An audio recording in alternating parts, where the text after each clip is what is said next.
টানা 1 মাসের বেশি সময় ধরে দেশের ওপর দিয়ে বয়ে চলেছে তাপপ্রবাহ। তীব্র গরমের কারণে ডায়রিয়া, বমি, জ্বর, ঠান্ডাসহ বিভিন্ন রোগে আক্রান্ত হয়ে হাসপাতালে ভর্তি হচ্ছে শিশু ও বয়স্করা।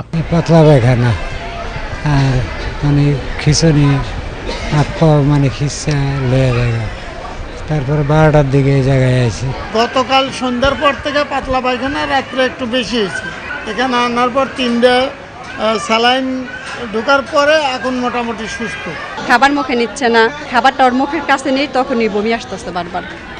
আর পাতলা পায়খানা কালকে 10-12 বার এরকম হয়েছে বাসায়।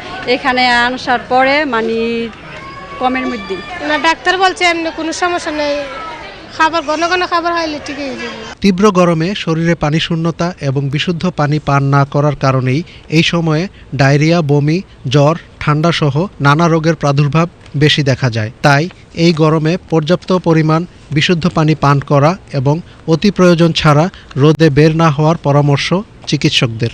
এই গরমের সময় মানুষ যেটা করে যে পিপাসার কারণে বিভিন্ন বাইরে কিনে খায়, বরফ মিশ্রিত যে পানি ইয়েগুলা, শরবতগুলা, তো ওই বরফগুলো দেখা যায় অনেক সময় বিশুদ্ধ পানি দিয়ে তৈরি করা হয় না।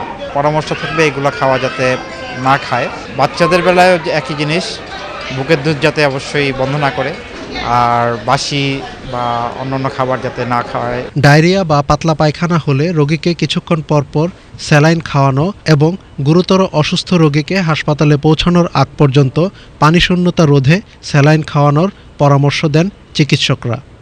এমদাদুল হক পল্লব, বাংলাদেশ টেলিভিশন।